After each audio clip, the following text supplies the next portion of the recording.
offline. But the next and last talk in the session will be given by Dai Yang from Lawrence Berkeley National Lab and is titled Toward Understanding and Accurately Forecasting the Tropical Storm King.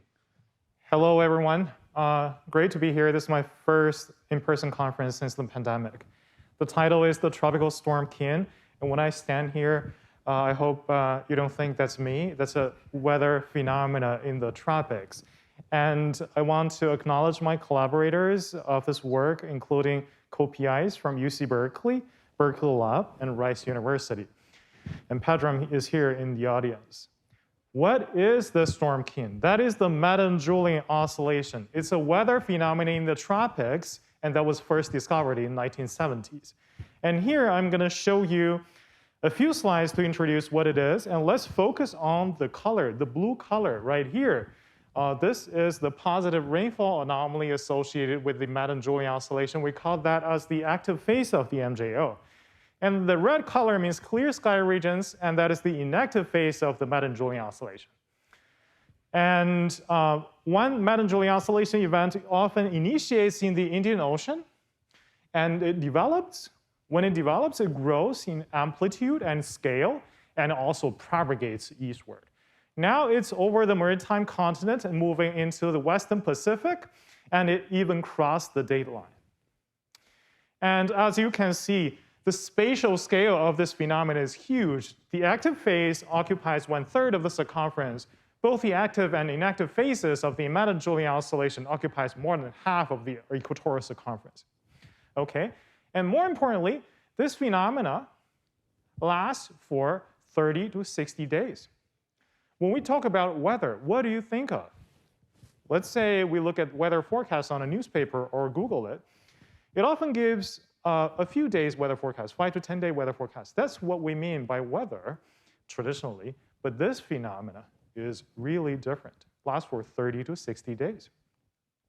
Why is it that different? That's a fundamental question that is still in debate right now.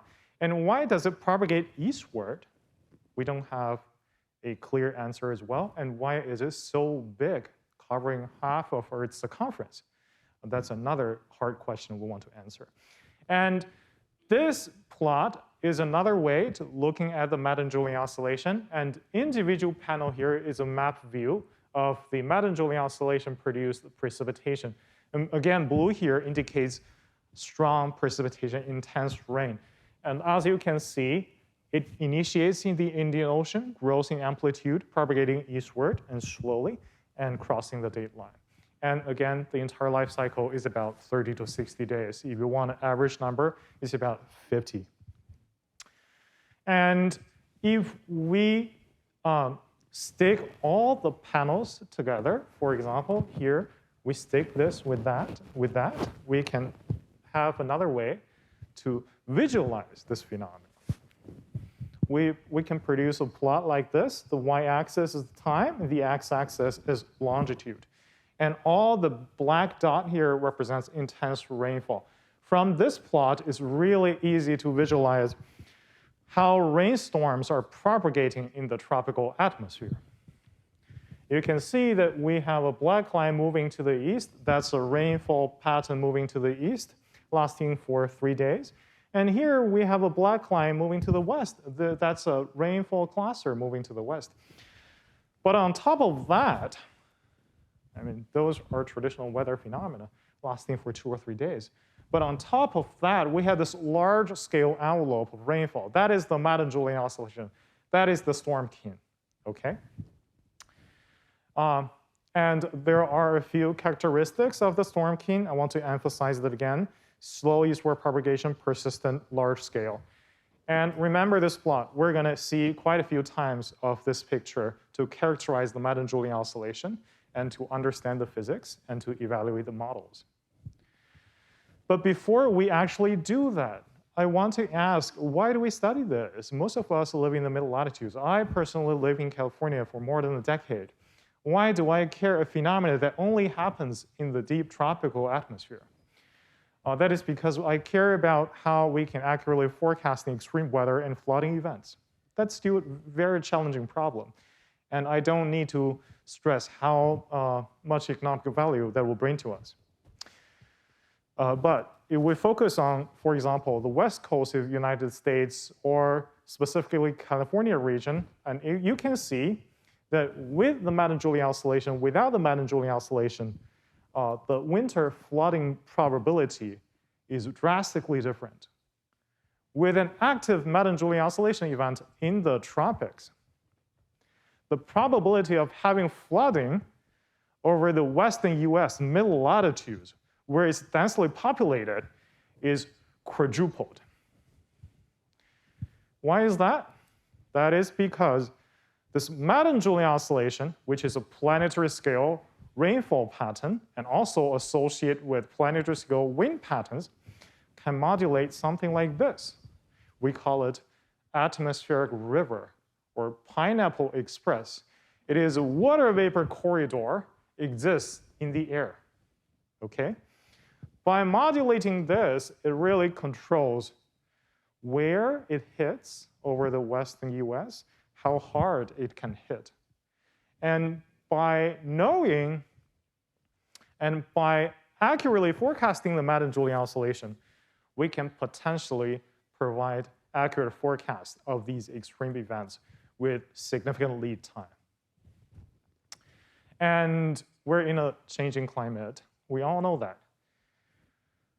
What is MJO going to do in a warming climate? It turns out that with warmer climate, the MJO's influence of the hydrological cycle over the western US is enhancing. Here I'm just showing you two plots from a recent paper in Nature Climate Change we published. The red here represents the rainfall anomaly induced by the Madden-Julian oscillation. And the upper panel is current climate, and the lower panel is future climate. And as you can see, the contrast is that color is darker and moving further inland in a warmer climate. That just tells you the Madden-Julian oscillation, this tropical storm kin, has a bigger influence of extratropical hydrological cycle and extreme events. We really need to nail it down. This is a news article by the Office of Science of DOE last fall to report our research. But what is the state of the art in terms of forecasting the Madden-Julian oscillation? My tone is turned because this is not a very pleasant story. Let's say we are currently at this black dot now. And I want to orient you this diagram. If you see a dot, for example, staying here or here, that means the Madden-Julian oscillation event is likely in the maritime continent. The further away from the origin the dot is, meaning the Madden-Julian oscillation is stronger. So let's say we start from here. And the gray shading is the possible states of the Madden-Julian oscillation in the next 14 days, produced by the state-of-the-art numerical weather prediction models. It could be anywhere. That's the state of the art. It's very challenging to forecast. Why is that? Because most computer models don't simulate this phenomenon well. The first two panels are observations. Again, the y-axis is time. The x-axis is longitude. And the Madden-Julian oscillation propagate eastward. But among so many climate models, only one of them simulate Madden-Julian oscillation-like signals propagating eastward. You could say, hey, this is a paper from 2013. Let me show you a paper from 2020. Okay, this is the newest climate model from the Department of Energy, and they produce westward propagating Madden-Julian oscillation. That's the state of the art. It's very difficult. Why is that? It's all about clouds, convection, these small-scale processes that traditional computer models can't really resolve. We live in a continuous environment, but these computer models use discretized computing grid to calculate how atmospheric flows evolve. And the spatial scale of these grids are about 100 kilometers by 100 kilometers wide. But if you look at individual clouds, they're likely 1 kilometer by 1 kilometer. Okay? They just can't explicitly resolve these clouds. And we have to empirically parameterize convection activities in these models. That's one of the biggest challenges. That's not just a challenge in simulating the Madden-Julian oscillation that also impeded our fundamental understanding from first principles. In 2020, we wrote a review article reviewing 4 major theories of the Madden-Julian oscillation that were developed over the past 50 years. But these 4 different theories don't really agree on the basic mechanisms, but they all point to the importance of these convective clouds. Okay. So far we talked about what is the MJO, why it is important, and why is it so difficult to forecast the Madden-Julian oscillation. It's all about these small-scale clouds, and we seem not be able to do anything. But now it's time to make a breakthrough. Even the alarm knows it's time to make a breakthrough. Good timing. One potential opportunity is this novel multi-scale modeling approach. Each color grid here is a traditional climate computing grid. Okay? And we all know this grid is much larger than individual clouds. We cannot resolve clouds. And we can't afford really fine-scale simulations because it's so computationally expensive. But now, climate scientists developed a new computation method. They embed a 2-dimensional high-resolution model within each computing grid that effectively reduces the computational cost comparing to 3-dimensional high-resolution simulation, but it's effective enough to represent these convective storms. Let me show you what I mean by effective. On the left, that is an observation that I showed before. You have the Madden-Julian oscillation as the large-scale rainfall envelope propagating eastward slowly, with fine-scale structures as well as the large-scale envelope.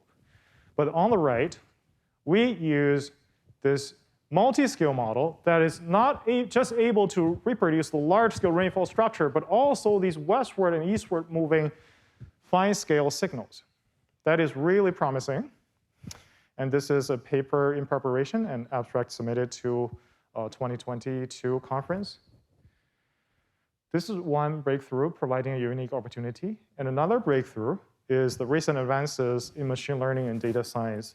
And this is just one example using Fourier neural operator. This work is led by Aniba at Caltech and also Padram in the audience and Karthik, who was affiliated with the Berkeley Lab. This is a machine learning model that was trained on high-resolution observations. And as you can see that these insets are the ground truth. These are the simulations provided by this machine learning model. It faithfully reproduces what we observe. That's how powerful these tools are. And we can take a look how they do in simulating or forecasting tropical rainfall events associated with the Madden-Julian oscillation. This is one case study. And as you can see, with even 14-day lead time scale, the large-scale pattern are remarkably similar. And you will want a quantitative measure calculating the correlation. And for the 14-day, the 2-week period, the correlation coefficient exceeds 0.7. And in meteorology, 0.6 is a reference number as being skillful, producing a forecast for a particular phenomenon. Here I am going to conclude. This is our goal. We want to accomplish this goal by combining high-resolution observations, multi-scale model data, and recent advances in data science.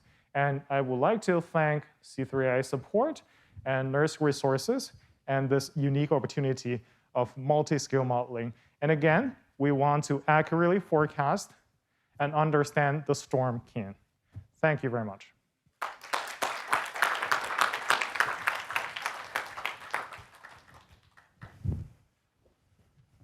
With that, we'll conclude the session and thank the speakers one more time.